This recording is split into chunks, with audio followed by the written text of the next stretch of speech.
Why do you think wildlife trusts and other so-called environmental NGOs are going along with the doubling nature argument?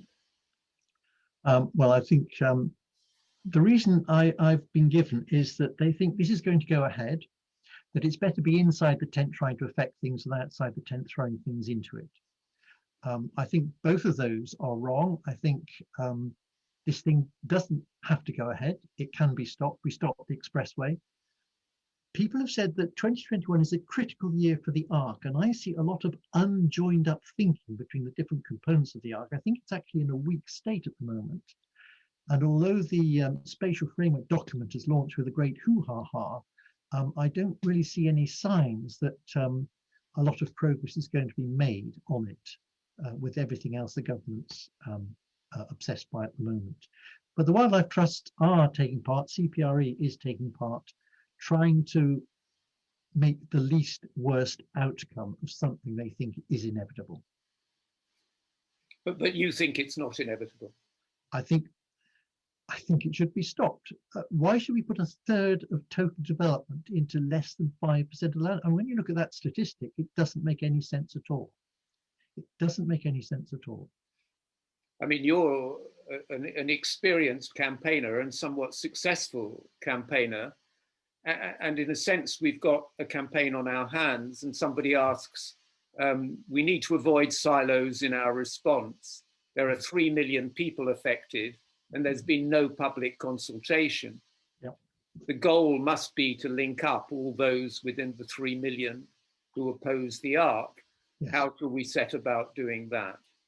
Well, they could join the No Expressway Group. We have a subscription list of 3,500 supporters at the moment. We send out periodic newsletters. We started off life simply raising awareness of a scheme that virtually nobody knew anything about. We gave talks in villages across the ARC, and we talked about 40 different communities.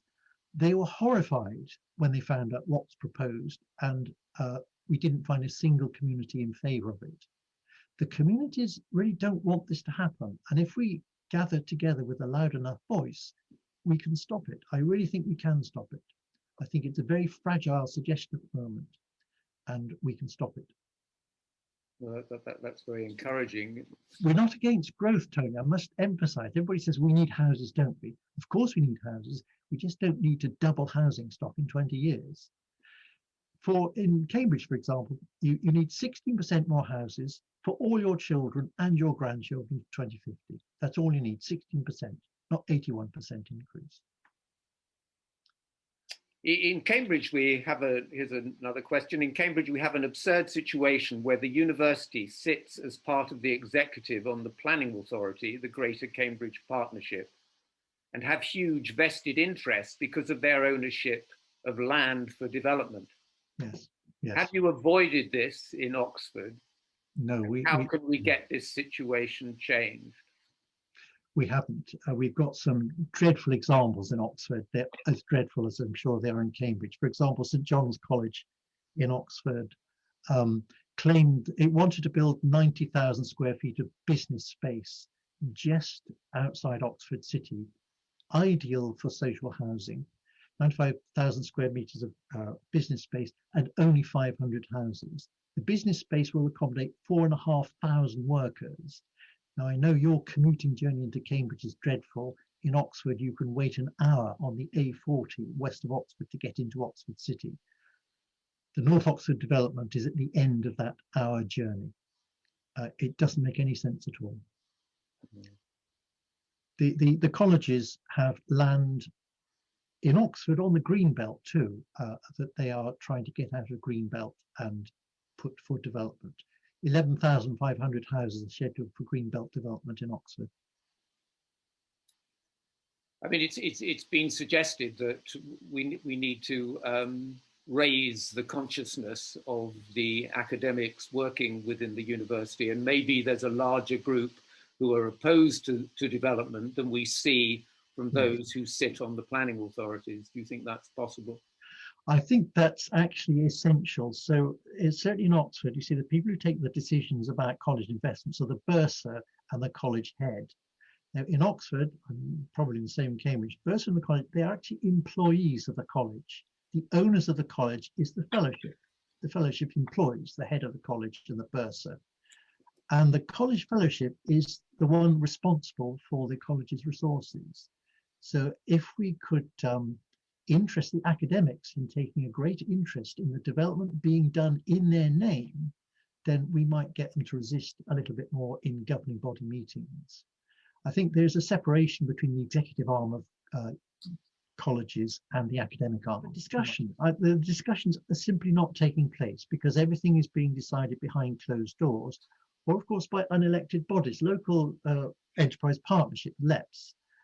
I was astounded to find that Oxford LEPs has about 200 employees. I haven't heard of any of them, and I certainly didn't elect them, and yet they're deciding the future of the county I live in. This is wrong. But here's a question about water. How do you increase water supply to cope with massive building development from an already depleted water system? Wendy and I have talked a lot about this, Tony, and if you read the water authorities or water supply authorities documents, they have grand schemes for supplying water to 2080, affinity water and so on. The combination of water authorities. And in the case of our region, they also claim they've modelled the increase of Oxcam Arc, the million houses. They say they can provide enough water for all those houses by 2080. Now they're relying on things like demand reduction, for example, more efficient machines, that we should have showers rather than baths, that we should use rainwater rather than tap water, that they should reduce leaks, for example. A demand reduction, and of course supply increase. And the supply increase in this area is a combination of reservoirs. There's one route for Abingdon to supply London and the rest, and of course piping water in from other watersheds, from the Severn watershed into the Thames watershed. So the water supply companies regard supplying water as an engineering challenge. You just put pipes in and tubes in and you can supply the water. Whether or not they can supply it at the rate and quantity required is another matter, but their models say that they can. Whether they should, I think, is a much bigger question for society. Do we want this level of development here? What was interesting is that Paul Leinster, who's on the ecological group of the Art Universities Group, pointed out the other day that the supply of fresh water isn't a problem. You really can pipe it in. The real challenge of art development is getting rid of the sewage. Because sewage water is pumped into streams and rivers. You can't pipe that out to the Severn or pipe that up to the Abingdon Reservoir. You've got to get rid of it locally. And that, he said, was a bigger challenge, getting rid of wastewater, than providing fresh water. I think Monica might come in on this point. Would you like to, Monica, and say one or two things about water in this area? I mean, the only thing that I would add to that is that, yes, water companies say that they can supply through demand management, you know, reducing the amount people use, leakage reduction, license trading, you know, buying in bulk water from elsewhere. But the National Audit Office have found that actually they have failed to deliver on all of those things. If you on our website, people who are interested, if you go to, I think, the issue over abstraction, you will find a link to the National Audit Office report, and it says that, you know, water companies said 5 years ago that they would achieve for their users to reduce water consumption. In fact, the opposite has happened. Water consumption per capita has gone up. They said that they would reduce leakage. Again, that just completely stalled. Nothing has happened. And then the third, license trading. Well, Cambridge Water and Anglian Water are license trading in our area, but basically to avoid accountability. So in Northstowe, it's Anglian Water who are supplying. They responded to the consultation as to whether they can deliver this water to these houses, and they didn't have a problem. Why? Because they're buying in bulk. But who are they buying from? That they don't have to to say.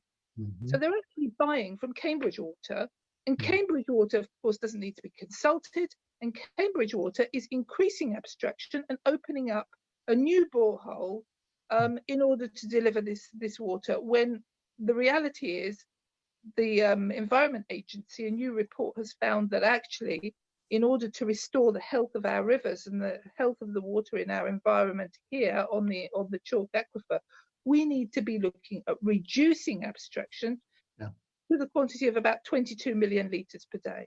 So that's where we are. It just, none of it makes sense. And everybody is avoiding accountability. But basically, they just don't want to hear about water. Yes. Yeah. I mean, the reason for that, of course, is that whatever laws exist, the penalties aren't big enough. The water companies simply can ignore the rules and pay a minimum penalty. There are a couple of questions about the Environment Agency, which people are suggesting is not fit for purpose. Do you think more can be done to make the Environment Agency accountable? Well, I think you need to fund it. I think the funding of the Environmental Agency is sort of halved. So they've lost personnel, they've lost the skills, they've lost the field work to monitor what's going on, for example, in water supplies and water quality. You have to increase the funding for the agency, and you have to make sure that the legislative teeth are enforced for breaking the rules. I mean, we have all the mechanisms in place, it seems to me, but we're just not enforcing the rules enough. We're not providing the enforcers with enough funds. There's another question about the universities here. We've had some success in Cambridge in pushing colleges to divest away from oil and gas investments. This was done at least in part by connecting directly with fellows. Do you think it's possible to encourage colleges, both in Oxford and Cambridge, to divert capital into the natural environment? Yes, I do think they will. I think it's happening naturally. In fact, I was talking to an investor recently who says that over the last year, he's seen almost a sea change in people asking for investment in green economies.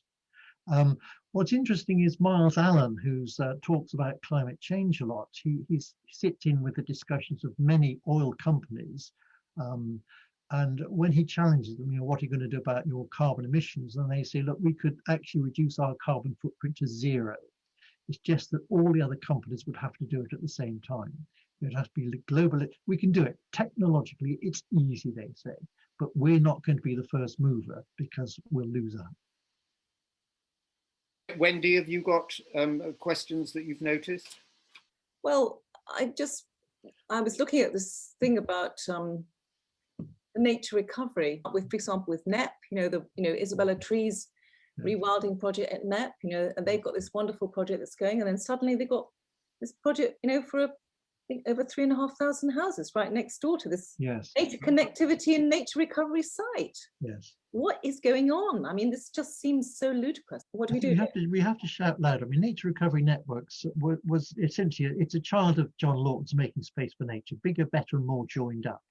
That's exactly what it's for. It's to make nature corridors so that an area that's suffering, for example, the wildlife can escape from it, or an area that's growing, the wildlife can get to it. It's a very good idea, but arranging them in the face of all the infrastructure that we've got, I think it's very difficult.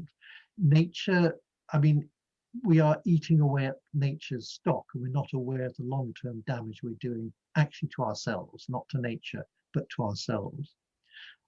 We just have to shout louder. I mean, I think what's interesting is climate change has interested a lot of people. We're talking about avoiding something in 50 years' time by doing something now. We don't seem to regard the destruction of nature in the same way. We can avoid a total meltdown of nature by doing something now. We're not doing as much for nature, it seems to me, as we're prepared to do for climate change. We should be doing the same for both.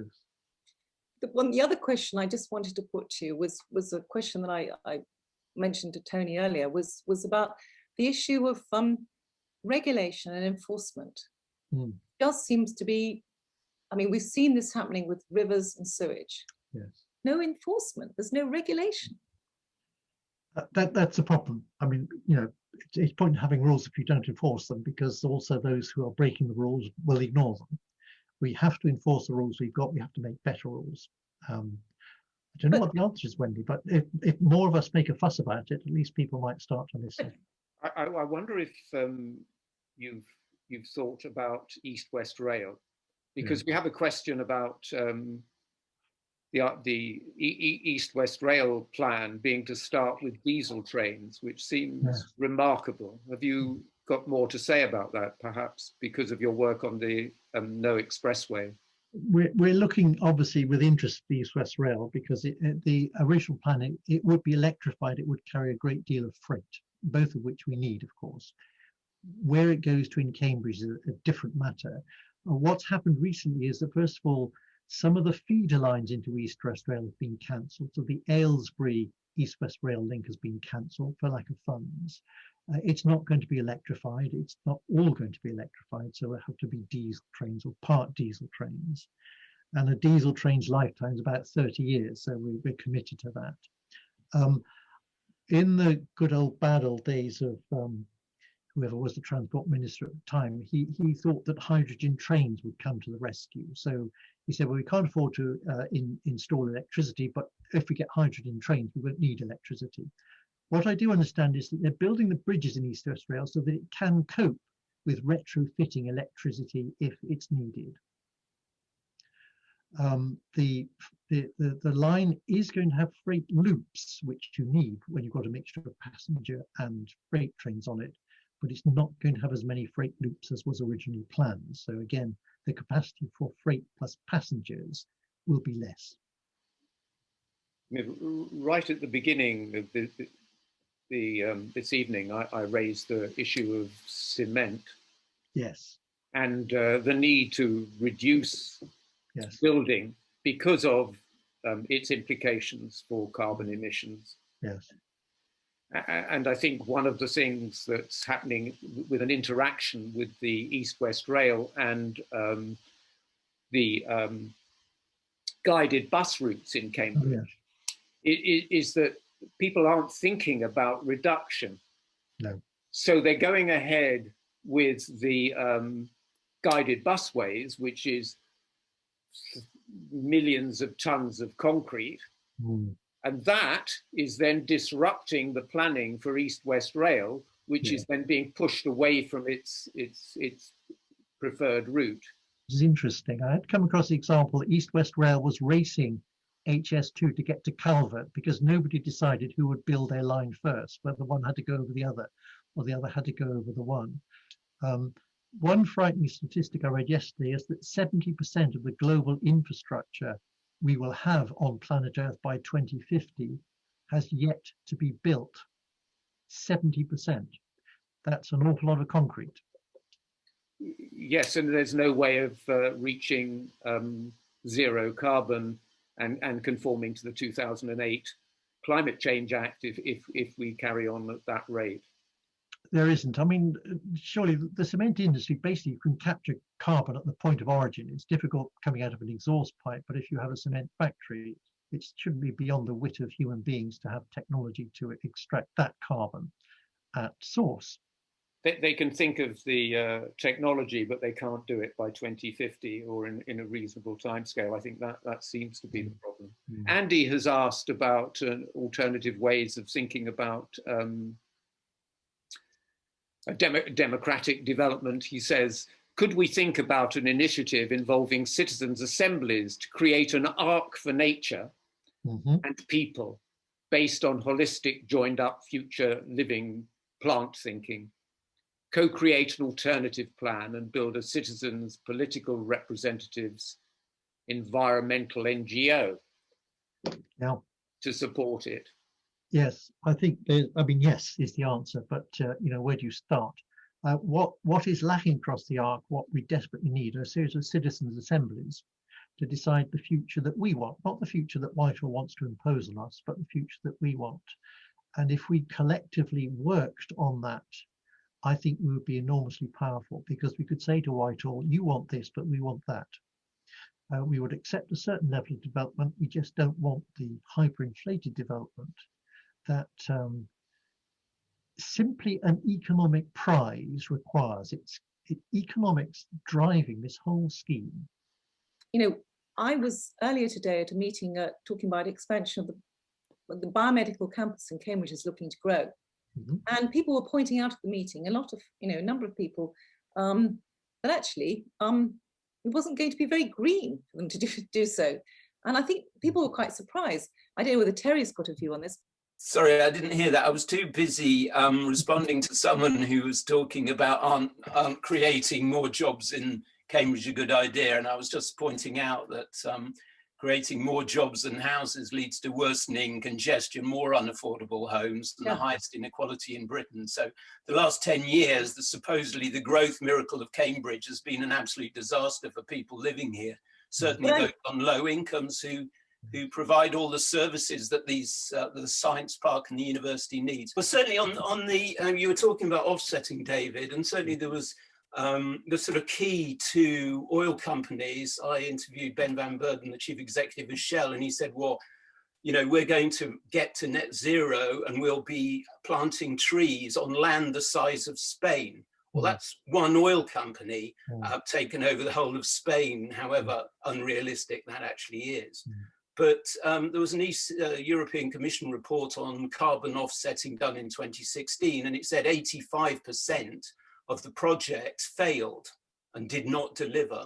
There's a huge, huge question mark. Everyone is racing into carbon offsetting, from the oil companies to the shipping companies. There is no guarantee. It's not formally regulated. Nobody knows whether these projects are really viable or not. And as you say, you really have to wait 30, if not 100 years to know that that tree planting project that you've used to offset more oil consumption is actually keeping carbon in the ground. So yeah, I think there's a huge issue over all of these. I mean, you need much more government intervention, in my view. You cannot leave it to the private sector. Extinction Rebellion talk about system change. I mean, yes, I've written a book which is coming out on May the 20th, Crude Britannia. It looks at a lot of these kind of issues, but we did conclude after 5 years research and decades of journalism that it cannot be left to the private sector. There has got to be massive intervention by policymakers to keep this on track. Companies are all short-termist. They're all interested in what happens in the next 3 to 6 months, as are most investors. Those are not the people that the future of the planet can depend on. We're going to be moving now just towards winding up. We're coming to the end.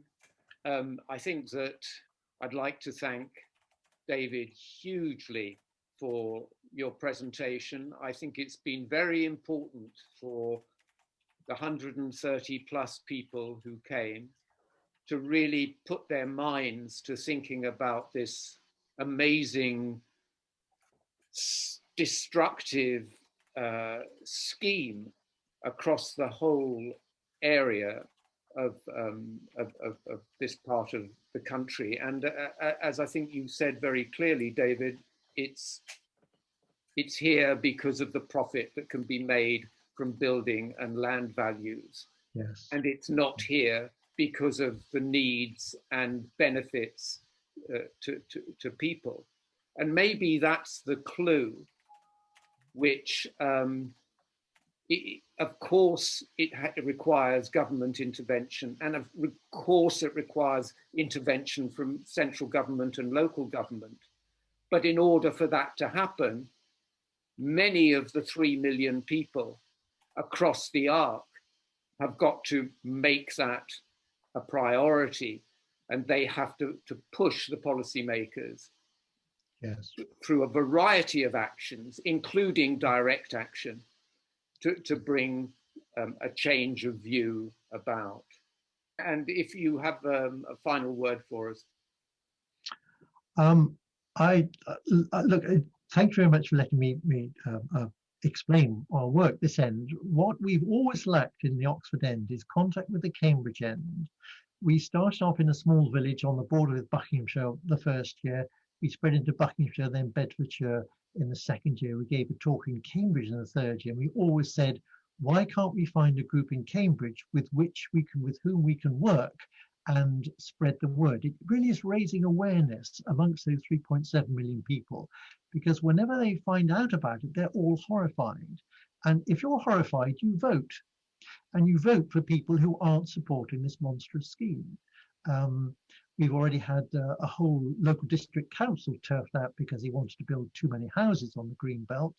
And in the process of the local elections of targeting candidates who apparently support the Ox Camargue, we are tweeting and Facebooking posts that suggest that, well, letting people know they support the ARC and the overdevelopment. But I think we could, we need to organize ourselves in the grassroots. That's very difficult. But if we have anybody on this talk who wants to help establish the Cambridge end of a movement against this overdevelopment, please do get in touch. Via the website, there's a Gmail links to our email account. Well, certainly Friends of the Cam are part of that movement here, and that's part of our charter is that overdevelopment has to be curtailed, if not, and perhaps stopped. So thank you. We're going to have a version of this of the talk available for people. We've saved the chat. Maybe you can all save the chat, but maybe we'll be able to do a summary of that and pass that round too. Thanks to everybody who came. 130 plus came, and there's still 104 with us, and take the message and let's really do something about it. Thank you so much.